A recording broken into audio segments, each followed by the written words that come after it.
Morning, day 2 with the R8. I am on my way to get PPF done on the front with Eric at True Shine. It's about a 30-minute drive from my house. It was actually giving me a chance, taking some side roads here versus, you don't want to go on the highway because that's where you pick up rock chips.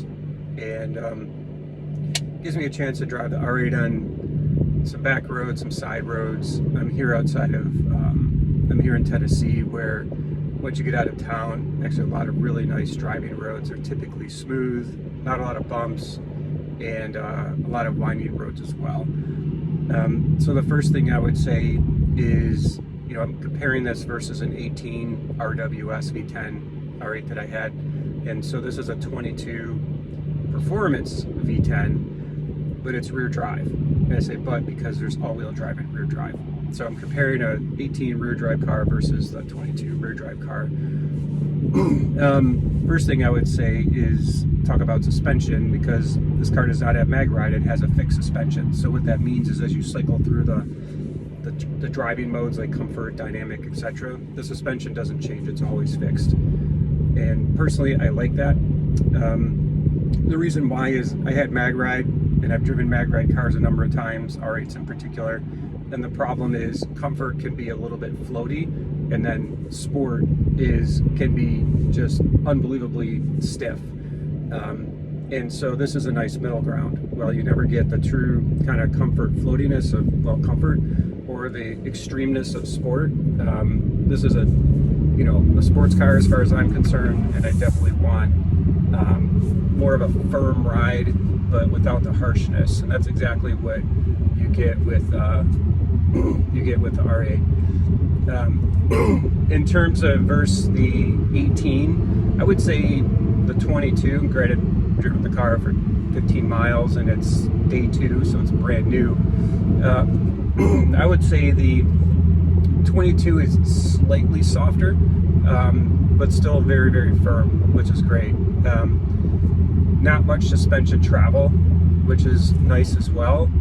So what that means is you get a firm ride, it handles incredible, feels like it's buttoned down or glued to the road.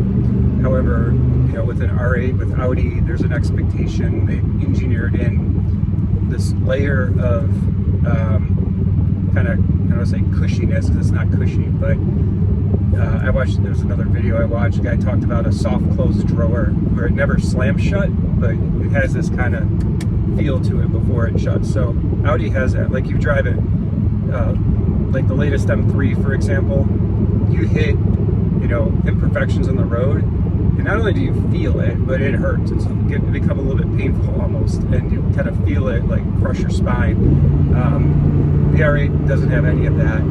So you get the benefits of both worlds, because you can feel what's going on in the road, feel a lot of feelness travel through the chassis.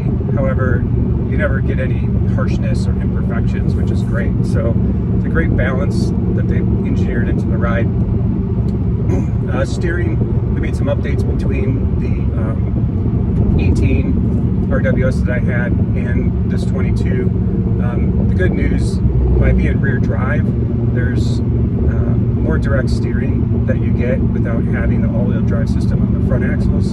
It's a little bit lighter, more direct, a little more communicative. It has more communication going on, and so I would say they're pretty close, to be honest. And it's hard to judge because my other car had 20,000 miles on it, so it was broken in. The tires were broken in. This car is brand new. So I would say they're both very good. Overall, the ride versus the 22, I would say that this does feel more buttoned down, a little more polished, which is nice. Not dramatic. I would say maybe a 10 to 20% difference. So if you go between, like an 18, for example, to a 22, you can certainly feel that they've done some tweaks, which is really nice. But they're not extreme. It's not like it turned into a GT3 overnight or anything like that. In terms of sound, I talked about it in my other videos. exhaust sound, engine sound is really big for me. It's like part of the emotional experience of owning a car like this. And you know, I have the sport exhaust, so what that basically means is it has some additional modes to open up the valves so you get more sound.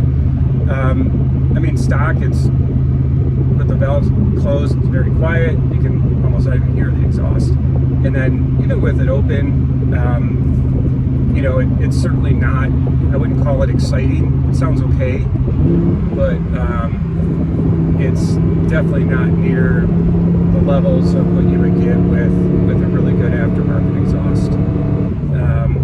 And the other thing is the valves are, you know, even though I have a sport exhaust button on the steering wheel, the system will close the valves during parts of driving, whereas with the aftermarket system with a kind of valve override, you have the ability to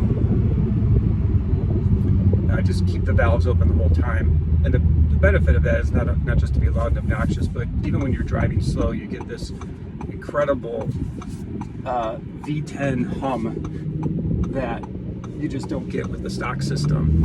And so I have other videos. I purchased a Quicksilver exhaust system, which is about as loud as you're going to get.